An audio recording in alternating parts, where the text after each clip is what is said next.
Bonjour à tous, merci beaucoup de votre accueil. Nous allons vous présenter aujourd'hui un retour d'expérience sur une migration chez Radio France. En réalité, il s'agit de 5 migrations successives de sites web.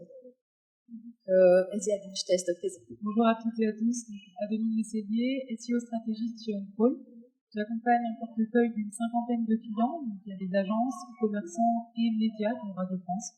J'ai eu le plaisir d'accompagner Déborah tout au long de la migration grâce au crawler et à l'analyseur de log OnCall. Moi-même, Déborah, je suis chez Radio France depuis 2015. Je m'occupe du SEO à la direction du numérique et de la production au sein du marketing digital.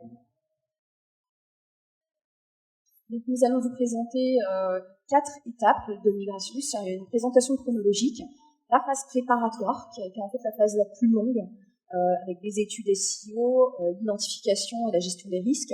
Enfin, pendant la migration, c'est tout le déroulement de notre plan d'action.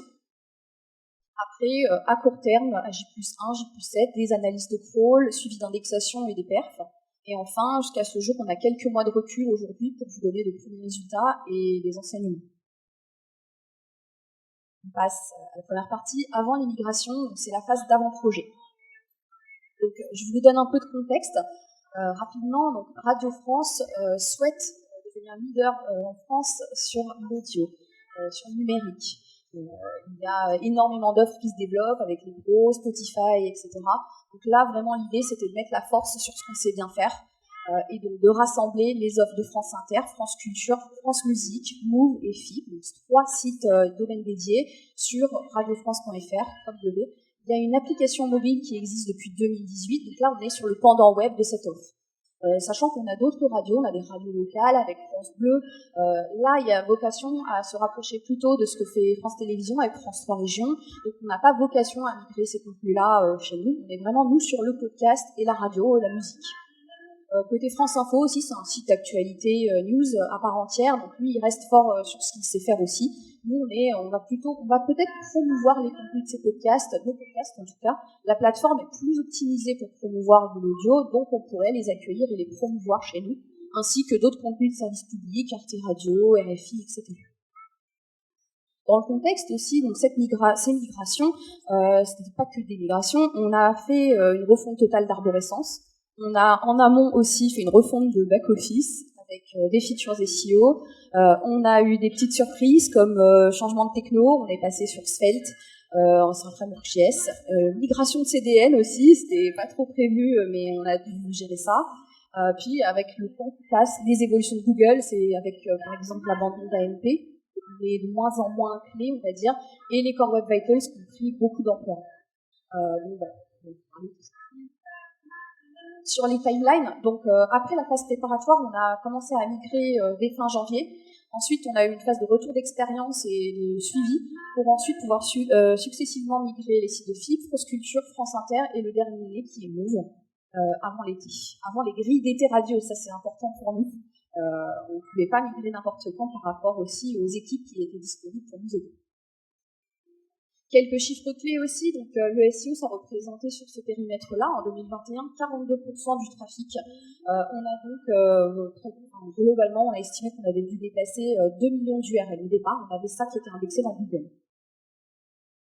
Sur le choix du domaine, donc là c'était une commande, on nous a dit on veut préempter ce nom de domaine-là, radiofrance.fr, qui hébergeait le site institutionnel de l'entreprise.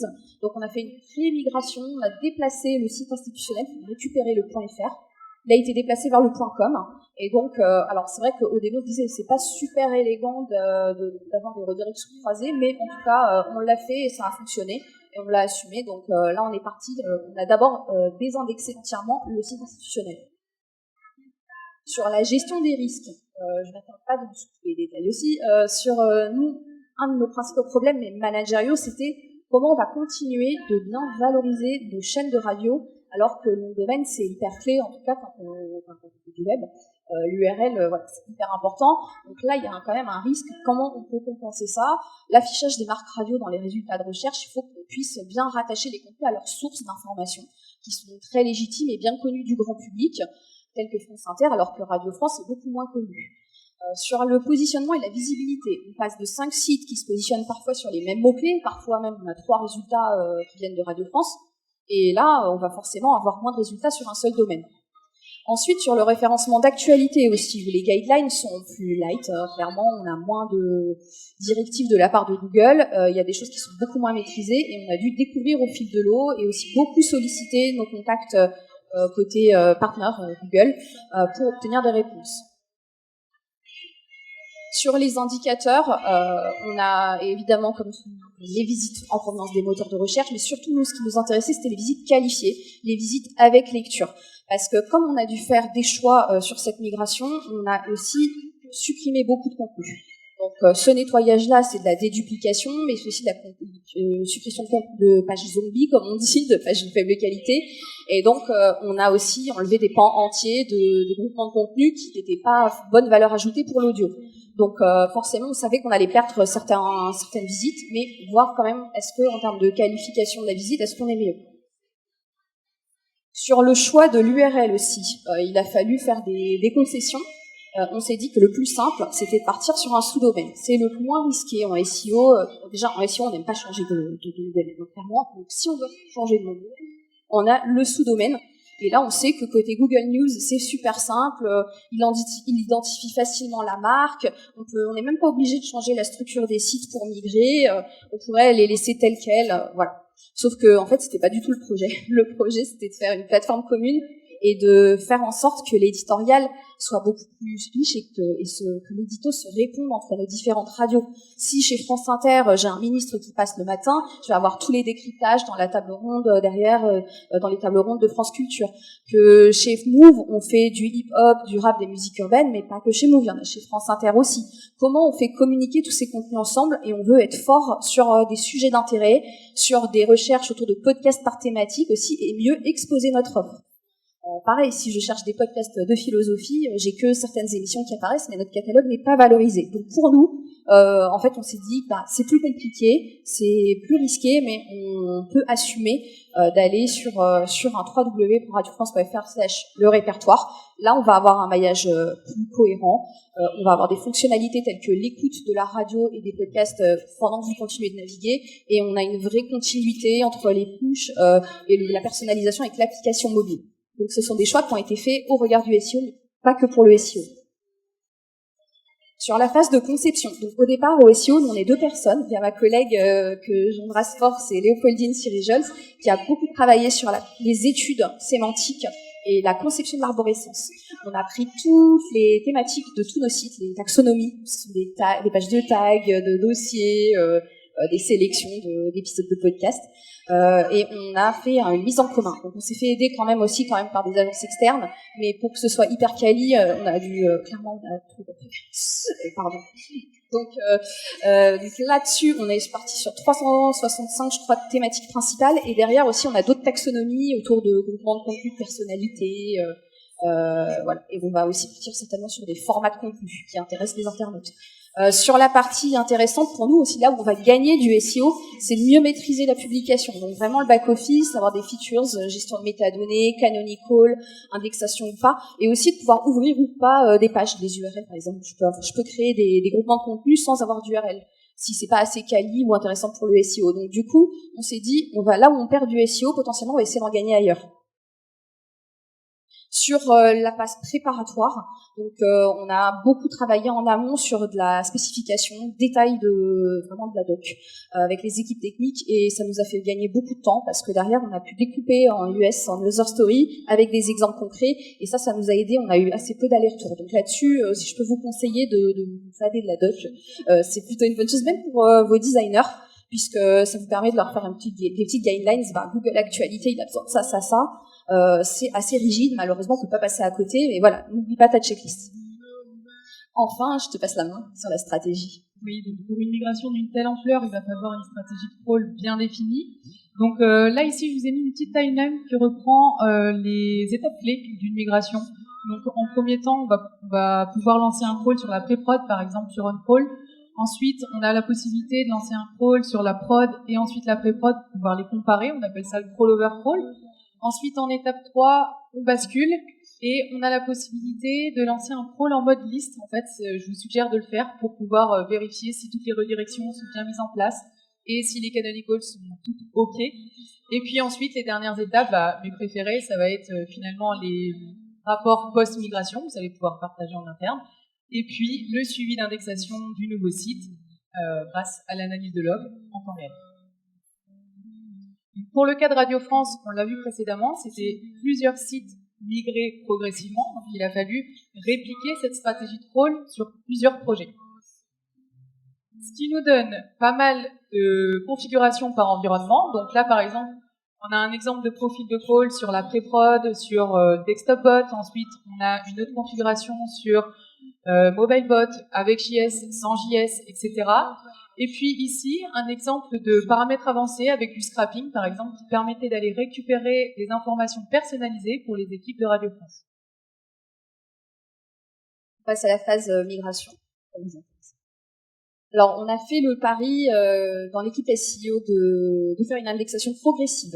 On a continué à faire vivre les anciens sites avant de migrer, de basculer effectivement vers le nouveau. Donc, on a indexé d'abord la homepage, ce qui est assez étrange d'ailleurs en termes de robot PXT, c'est assez bizarre, mais ça marche. Donc, on a vu que comme c'était un domaine ancien, il était vite réactif sur des termes un peu de notoriété, même en auto, écouter la radio en ligne, Radio France en direct, des choses comme ça.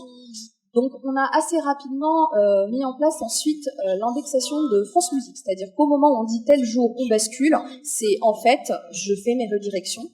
Alors oui, j'ai oublié de dire quelque chose sur la partie des canoniques. Nous, on a quand même fait très attention avant d'ouvrir au moteur, laisser Google s'engouffrer dans la nouvelle plateforme, en fait. On a mis en place des canoniques pour éviter que les sites qui existaient toujours fassent trop concurrence avec le nouveau. On ne voulait pas déréférencer les anciens tout de suite. Donc on a toute la stratégie des canonicals, et au fur et à mesure qu'on a basculé des sites, en fait, on switchait les canonicals en self-canonical, en fait, pour parler rapidement. Et le jour J, en fait, c'est la bascule, les 301 et autres HTTP 410. Et ensuite, au fur et à mesure, on a regardé ce qui se passait site par site.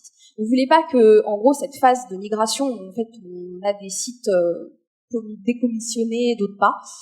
On voulait pas que ça dure trop longtemps, d'où l'accélération cette année sur les migrations. On voulait pas que ce soit trop long. Donc ça a plutôt marché. Alors marché tout court, puisque sur l'ensemble des requêtes qu'on a suivies, défensives entre autres, on n'a pas eu de concurrence avec la nouvelle plateforme. On n'est pas venu désindexer les anciens sites. Je vais essayer de mieux m'exprimer. On n'est pas venu concurrencer et défavoriser les sites existants. Donc on n'a pas dégradé le référencement des offres pendant qu'on créait la nouvelle. Sur la préparation des redirections, ce qu'on a beaucoup appris, alors le schéma c'est pour rigoler parce que j'essaie de comprendre comment ça marche. Mais en fait, ce qui était intéressant, c'était vraiment tout découper par lot. Et un des lots les plus intéressants, c'était parce qu'on l'a vu en amont, avec les équipes techniques, on a exprimé le besoin de gérer vraiment des centaines de milliers de redirections, des millions. Donc ça a été fait côté applicatif dans notre API. On n'a pas fait un plan de redirection page à page pour tous les contenus nous-mêmes à la main, ça a été géré vraiment de manière industrielle. Et nous, en fait, derrière, on devait juste gérer notre partie arborescence, les taxonomies qu'on a nous fusionnées, dédoublonnées, optimisées par rapport aux recherches d'internautes, et la partie ensuite backlink, qui en fait, c'est vrai que la côté tech, ils ont du mal à comprendre pourquoi on veut rediriger tout Internet. On veut juste essayer de récupérer quelques backlinks, les mettre à jour autant que possible. Mais voilà, et derrière, ça a donné lieu à plein de lots de redirection qu'il a fallu tester. Donc sur les tests aussi, alors ce qui était vraiment chouette, c'est qu'on nous a mis à disposition un environnement complet, et ça, il faut vraiment le demander en amont. C'était pas naturel pour nos équipes techniques. C'est-à-dire qu'il faut que vous ayez un environnement pendant une semaine qui ressemble à ce qu'on va avoir à la fin. Et donc là, on lance tous nos centaines de milliers de redirections en crawl pour pouvoir récupérer les statuts HTTP. Et au fur et à mesure qu'on corrige, on arrive à un taux de redirection satisfaisant. On s'est dit 95% de réussite, ok, c'est go, bascule. Sinon, c'était sitting, no go et si. Sur la checklist aussi, ce qui était bien, c'est qu'on a pu se coordonner. Pour se coordonner, tout simplement, chacun savait ce qu'il allait faire le jour J. Donc en fait, le jour J, c'est le jour le plus simple, où on a le moins à réfléchir, puisqu'on déroule juste nos petites actions et nos petits check-ups, comme tester les top URL, soumettre les sitemaps dans la Search Console, etc. Donc là, effectivement, là, le jour J arrive et on regarde un peu comment Google réagit aussi. On fait le test de redirection, on met à jour le Publisher Center aussi, parce qu'il y a des publications Google Actualité. Vous pouvez mettre à jour les URL. Et puis, bonne pratique, c'est d'envoyer un petit message à Google aussi via un formulaire public pour les notifier et leur demander de bien mettre à jour de leur côté les sitemap news, en plus de ce qu'on fait déjà dans les paramètres outils. Sur les redirections, je te passe là. Yes, donc, au niveau des redirections, là, on a une illustration du Data Explorer qu'on peut retrouver dans OnCrawl. Donc, on a à gauche, finalement, les origines d'URL et ensuite les targets. Donc, en fait, une page A redirige vers une page B. Ça, c'est plutôt simple. Et ensuite, on a la dernière colonne qui nous donne finalement la distance entre la page A et la dernière redirection, ce qui nous permet finalement d'avoir un schéma ici INAP que vous retrouvez et qui nous permet de voir en fait derrière le rideau ce qui se passe derrière la redirection. C'est-à-dire que là, on a pu découvrir sur franceinter.fr qu'il y avait une historique de redirection qu'il a fallu prendre en compte pendant la migration. Ensuite, tout à l'heure, je vous parlais d'une étape assez importante, c'était le crawl en mode liste. Donc, ici, on a un exemple. Dès lors que France Inter était migré, on a pu mettre en place un crawl en mode liste. On check ici le statut d'indexation des pages. Donc là, tout répond en 301, en jaune ici. Et ensuite, on a aussi la possibilité d'avoir la répartition de ces pages par status code, mais sur un breakdown par type de page en fait. Donc s'il restait des pages en 200, on aurait pu identifier rapidement où elles se trouvaient. Donc on a pu détecter justement grâce à des rapports comme ça des ressources qui répondaient encore en 200, mais rien de bien méchant. Ensuite ici, on a une illustration de la bascule de France Culture. Donc avec Déborah, c'était plutôt cool de vous présenter les coulisses de la bascule, mais cette fois-ci en temps réel. Donc là, on voit bien que dès la soumission des sitemaps, Google découvre la totalité des URL rapidement, en 48 heures. Donc ici, on voit par exemple qu'on était autour de 2000 à 3000 hits, et puis à 18 heures, lors de la bascule, on est plutôt à 12 000 hits par heure. Et ensuite, au niveau de l'indexation, Déborah disait que ça avait autour de 2 mois, c'est ça? Alors sur les gros sites, on a vu que même en un mois, on arrivait à indexer la 95% des URL, et sur les sites plus petits, ça prenait jusqu'à 1 à 2 mois. C'était en fait en fonction de la volumétrie, mais c'est peut-être lié à la popularité. C'est pas la cause exacte. On va voir ça en détail justement. Donc aussi de l'autre côté, lorsqu'on migre un site, les anciens sites, c'est-à-dire move.fr, c'est le domaine qui a été migré vers radiofrance.fr sur le répertoire /move/. Donc sur l'analyse de log de l'ancien domaine move.fr, on voit ici où j'ai marqué finalement la date de la migration. Donc à partir du 22 juin, on a une fréquence de crawl notable qui chute finalement après la migration. On a la même chose au niveau de France Inter, mais qui prend un peu plus de temps. Là, ici, on peut mesurer 2 semaines, jusqu'à 2 semaines avant de voir cette chute de fréquentation de la part de Googlebot. Donc ici, on peut penser que c'est la volumétrie du site France Inter qui met plus de temps finalement à Google de découvrir tout ça. Donc bien entendu, après la migration, on était sur des status code 301. Donc là, on a une représentation finalement d'une autre manière, mais ici, on a la vue par status code. Donc la semaine du 6 juin, pour le site France Inter, on voit bien la bascule qui passe de status code en 200 et ensuite en 301. Post-migration, les analyses approfondies. On va présenter tout de suite. Donc au niveau de post-migration, ici, on découvre assez rapidement sur le nouveau France Inter. Donc là, quand je parle du nouveau France Inter, on est sur le site radiofrance.fr/France Inter, juste pour rappel. Et donc ici, on a une courbe de pages découvertes par Google et même crawlées qui augmente du coup au fur et à mesure. Donc à J+30, on peut comptabiliser plus de 90% des URL de Radio France /France Inter qui sont crawlées par Googlebot. Et au niveau des pages actives, on mesure 30% de pages actives. Donc, pour rappel, page active, une page qui ramène au moins une visite depuis la SERP. Donc c'est plutôt de beaux résultats, Déborah. On est plutôt content, mais alors tout ça c'est assez récent encore, hein, et surtout on est parti d'à peu près 500 000, entre 450 et 500 000 URL indexés pour France Inter. En cible, on sait qu'on a 300 000. Donc on a déjà réduit beaucoup le scope, et donc effectivement au fur et à mesure que l'ancien site est désindexé, finalement c'est plus rapide que ce que je pensais, et là on a les nouvelles pages qui sont prises en compte en index. Sur l'indexation aussi, ce qui est très précieux, c'est de pouvoir croiser des données les plus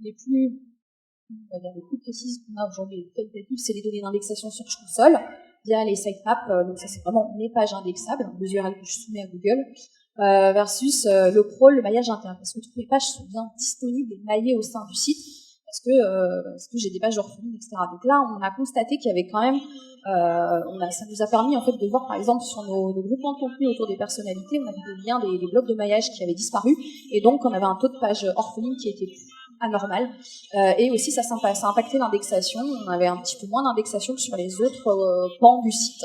Donc là, c'était hyper intéressant de voir ça. On avait aussi détecté des pages des URL en tout cas, qui n'auraient pas dû exister, plus de pages découvertes que de pages soumises au moteur de recherche. Là, ça nous permet en fait de refaire une photographie du site versus ce qu'on veut que soit le site versus ce qu'il est réellement. Et donc, on a divisé le nombre total d'URL par 2. Là, je ne soumets pas dans mes sitemaps les paginations, et ce qui fait qu'on a 700 000 contenus propres, pages de contenu réel, on va dire, et des pages de liste aussi. Il n'y a pas de pagination dans les sitemaps. Alors, sur la partie monitoring aussi, ce qui est intéressant, ce qui est nécessaire, c'est de s'assurer que sur les requêtes liées à la marque, ou alors même la popularité, sur la notoriété des émissions face à l'antenne, des chroniques et des chroniqueurs, s'assurer qu'on répond toujours. Donc c'est le SEO défensif. Là, on connaissait nos pages stratégiques d'arrivée, et on a aussi créé des landing pages de secours, puisqu'on n'avait pas encore toutes les features. Ça arrive au fil de l'eau pendant toute la construction, tout au long de l'année. Donc, en attendant qu'on ait toutes les features, on a dû faire des redirections temporaires, des redirections 301 pendant plusieurs mois sur une landing page, qu'en fait on a dû modifier quand même, étant donné qu'on a des features qui sont développées tout le temps. Sur les requêtes SEO, aussi, comme on a, les sites là, il y a plus d'1 million et quelques de requêtes l'année dernière qui ont permis de générer du trafic sur ces sites-là. Donc, on a quand même fait un focus sur un échantillon de requêtes qui nous intéresse, vraiment cœur de business, on va dire. Celles qui sont, je veux écouter des podcasts, je veux écouter de la radio, je m'intéresse à de l'information, des sujets qui sont traités à l'antenne.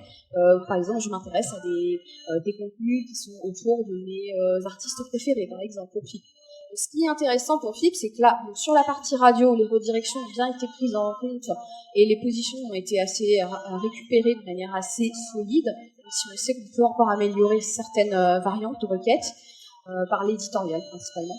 Et sur la partie, ce qui est intéressant pour FIP, c'est que c'était un tout petit site qui générait du trafic principalement de notoriété, qu'il est beaucoup plus fort maintenant qu'il est dans la plateforme Radio France, puisqu'il est nourri par des contenus aussi d'autres radios.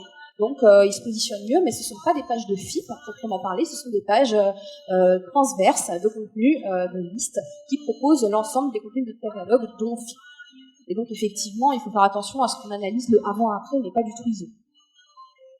Sur ce qui peut être intéressant aussi de regarder, c'est vos pages d'entrée, par exemple, avant-après, les entrées depuis les moteurs de recherche. Donc là, c'est principalement des pages qui sont liées à du SEO de notoriété. La homepage de France Inter, sa page d'écoute de direct, grille des programmes, etc.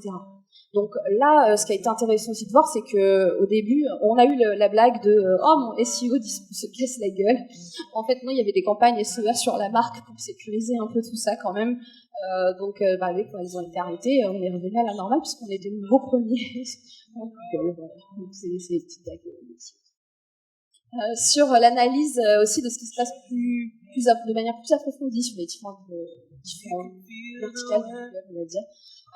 On peut regarder dans l'analytics, mais en fait, ce graphe, j'aurais peut-être dû partir de la Search Console. Ce sont les données AT Piano. Hein. Donc, ce qui est en vert, c'est le traffic search, c'est vraiment les résultats universels, dont les box news, top stories. Donc là, c'est votre SEO actualité et SEO classique. C'est vrai que c'est la plus grosse part de trafic. Ensuite, on regarde un peu les tendances sur News, qui est en fait Google News, le site Google News, Yahoo aussi, News, tout ça. Et puis en bleu, j'ai ce qu'on appelle les suggestions Chrome dans Internet, c'est Discover. Alors, on a regardé au niveau des tendances par rapport à la Search Console, c'est les mêmes tendances, mais en volumétrie, a priori, on est plutôt à 40% du trafic moteur qui vient de Discover quand même, si je fais des répétitions. Donc voilà, l'analytics sous-estime le trafic Discover, on le sait. Donc, voilà. En tout cas, ce qui est intéressant, c'est que sur la news, nous, on n'a pas eu vraiment d'impact, mais c'est pas vraiment un site de news. On a une amélioration du trafic sur tout ce qui est contenu audio. Vraiment, les épisodes des podcasts, les sujets, ça marche beaucoup mieux qu'avant. Sur Discover, en revanche, pendant un mois, c'est hard. En fait, l'historique du domaine, je pense, joue énormément. Et il a fallu attendre un bon mois afin que ça reprenne des normes en fait, de trafic qu'on avait avant. Et donc, par rapport à nos visites qualifiées, c'est intéressant de regarder aussi par rapport au parcours. Donc là, on sait que par rapport au contenu audio, chez France Inter, qui traite quand même beaucoup d'actualités fraîches, en fait, sur ces antennes, c'est l'actualité du moment, c'était pas forcément facile d'aller pousser le catalogue de contenu profond, mais effectivement, comme la plateforme a été mieux pensée en termes d'argot pour l'audio, ça a bien marché en termes de conversion pour nous. Donc on a été rassurés aussi par rapport à ça. Et aujourd'hui, du coup, avec Déborah, on voulait avoir aussi une analyse sur toute la galaxie Radio France. Donc ici, on a un exemple de segmentation qui permet de reprendre finalement par le host tous les domaines, ceux qui sont migrés plutôt en janvier, avril et ici au mois de juin, les dernières migrations, du coup en plus clair, pour avoir justement cette vue sur une base 100 et voir que Googlebot dépense encore du budget de call sur les anciens domaines. On espère voir davantage ce budget de call se focaliser sur radiofrance.fr, nouveau domaine. Ici, on a une vue par status code avec une redistribution par le host toujours. Donc, le budget de crawl a une répartition aussi impactée par la taille des sites. On voit ici beaucoup plus de hits sur France Culture, France Inter. Ce sont des sites avec une plus grosse volumétrie. Ici, sur la galaxie, on voit que ça demande énormément d'énergie à Googlebot. Cette migration, du coup, compte environ 500 à 600 hits par heure sur des 301. Donc, de 301, on passe d'une page A à une page B. Si tant est qu'il y ait des redirections, ça peut prendre encore plus de temps. Donc, ça demande beaucoup d'énergie à Googlebot. Ensuite, un focus sur l'ancien site de France Inter. Donc là, on vous a mis l'exemple au tableau qu'on trouvait hyper intéressant, puisqu'en fait, en organisant cette conférence, on a vu qu'il y avait un pic de fréquentation là sur mi-novembre, donc il y a seulement 2 semaines. Et on a du coup creusé un peu pourquoi, et on s'est rendu compte que ces pics de fréquentation étaient liés à des status code 204, le content, qui était servi en même temps que les 301. Donc on a une petite piste, on pense que c'est un serveur de cache qui répond. Oui, en parallèle, on a eu aussi une augmentation des hits sur l'analytique des anciens sites, donc des fantômes qui reviennent après Halloween du site. Et heureusement, c'était temporaire. Mais c'est vrai que dès qu'il n'y a plus les 301, les bots s'engouffrent tout de suite pour voir ce qui se passe. D'où l'importance d'analyser les logs en temps réel et de monitorer bien après les migrations. Et toujours sur ce focus France Inter, on a aussi une visibilité sur les pages phares qui sont encore dans le viseur de Google, puisque ici on a une représentation en fait par type de page avec la segmentation qui permet de donner la fréquence de crawl par jour de Google. Donc là en fait, juste pour lire ici les pages rubriques, qui sont les pages phares de France Inter, on est à 50 hits en moyenne par jour sur ces types de pages-là. Et sur les pages type radio, on est à 27 hits par jour de la part de Googlebot. Sur les 45 derniers jours, pour la période plus importante.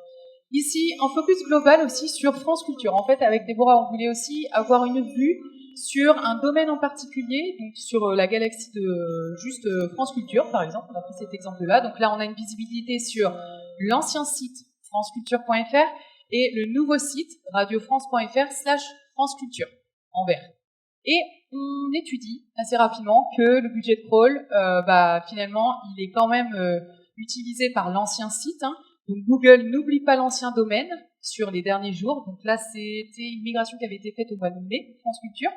Depuis le mois de mai, on voit qu'il passe encore 10 à 20% de son temps par jour. Et on pourrait se demander s'il n'est pas en train de checker finalement si les redirections sont toujours d'actualité.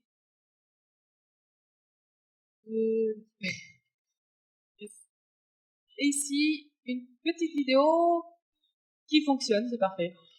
Donc là, c'était juste pour vous montrer une petite démo du live blog, pour finir sur une note en temps réel, pour ouvrir la boîte noire de Google. Je trouve ça vraiment cool. C'est à la demande, c'est de manière hyper précise. Et ça permet de savoir vraiment le comportement de Googlebot à l'heure près. On peut aller jusqu'à 15 minutes près. Donc c'est hyper cool. C'est un bel outil pendant une migration.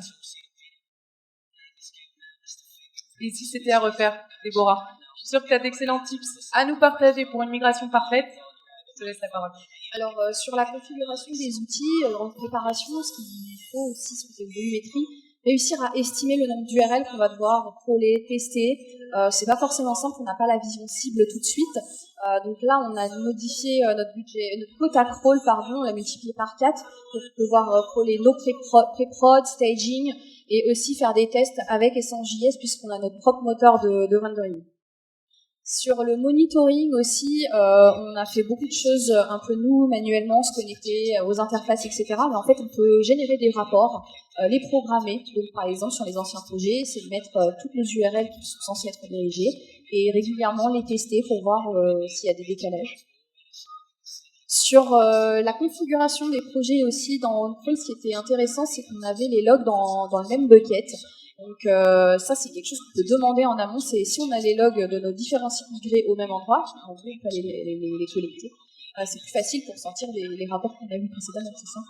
Oui, exactement. Pour avoir cette vue sur la galaxie ancien site et nouveau site, il a fallu une configuration spécifique et du coup, les équipes de Radio France ont ajouté ces fichiers de logs dans le même bucket pour qu'on puisse les analyser sur un même projet. Et ça, c'était quand même game changer pour l'analyse.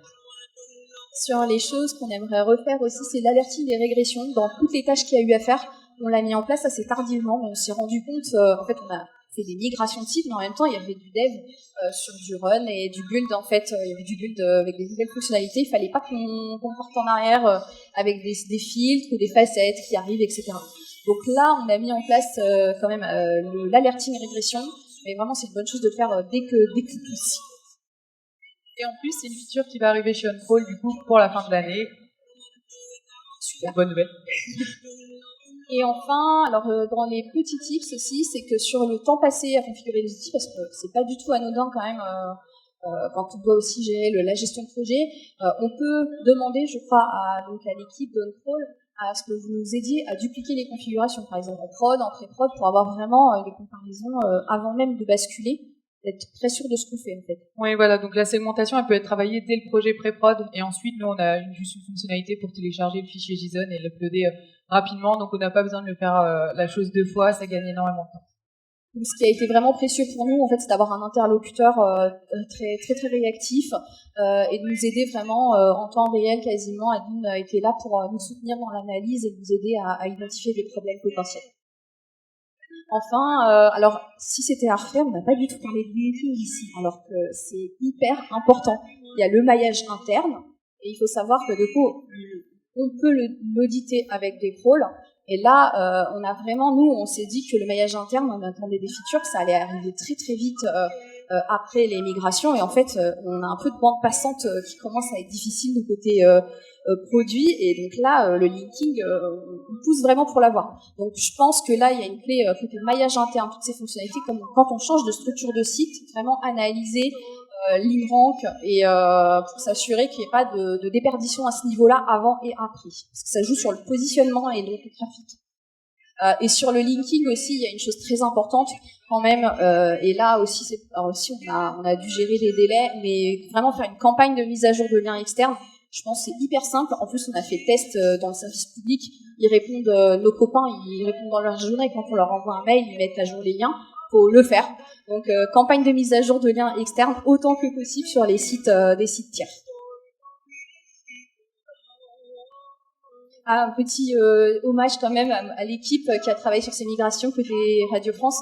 Donc moi-même et Léopoldine, on était là au tout début des restes préparatoires. On a eu beaucoup de renforts de la part de David Schwalberg, de Yuka sur la strat, en particulier News, et Baptiste Valéry chez Hugo Crévisier de YouRoot qui nous ont beaucoup aidés aussi à partir de fin 2021, si je ne me trompe pas. Et aussi, quand je me suis cassé le coude pendant 2 mois, ils étaient là pour assurer. Voilà.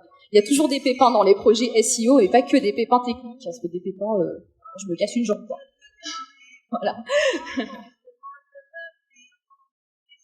Merci beaucoup. Merci à tous.